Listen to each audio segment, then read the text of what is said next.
Look out and see that God exists.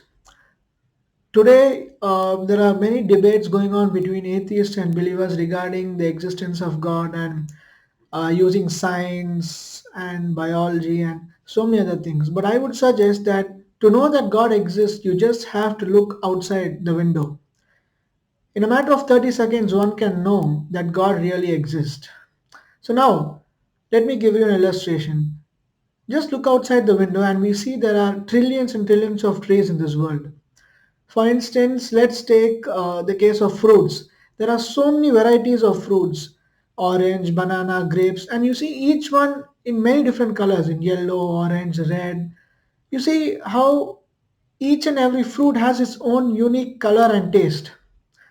But did you notice one thing that all the fruits, when it is unripe, all fruits in this world, you go all throughout the globe, all fruits which are unripe are of just one color, and that is green. The fruits, banana is in yellow, orange is in orange, apple in red, strawberries, and so many different varieties of colors. But when all of these colors are unripe, they are in a single color, green. Why is that? Why is that all unripe fruits are in green? Well, the answer to this question is the leaves of the trees are green in color. Now, what do we understand from this?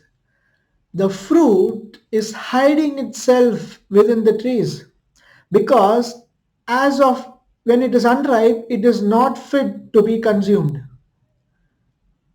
The fruit, when it is unripe, it's hiding itself within the trees, showing that I am not yet ready to be consumed.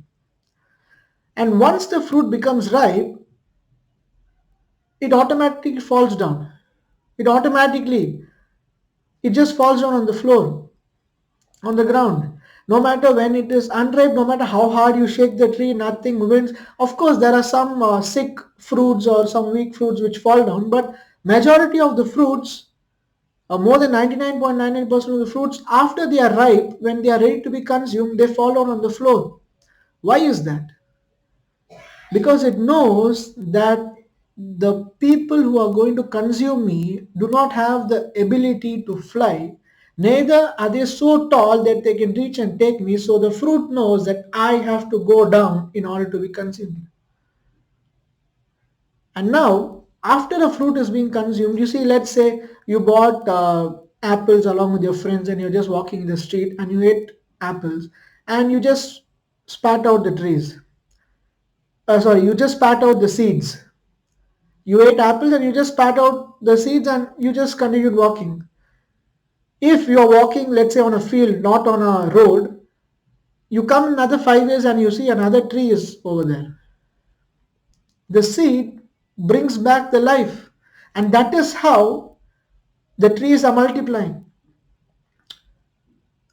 Can you see the brilliance of the Creator? Can you see and how beautifully, intellectually He has designed?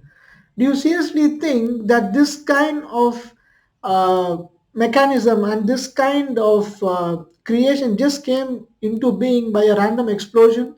Just by like how the atheists claim the Big Bang and there was a random explosion and all these came. Do you think that this design, which I told, this design just came by random explosion? Now let's say two people are walking in the desert and absolutely nothing. It's just mud everywhere, and two people are walking in the desert, and suddenly they find an iPhone lying on the floor.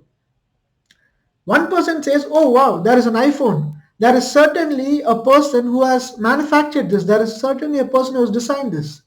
And another person says, "No, no, no, that's not the case. Because of over the years, over thousands of years, because of the wind and storm and all that, this iPhone just came into existence."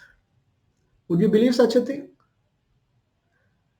Obviously, you see here who is the fool.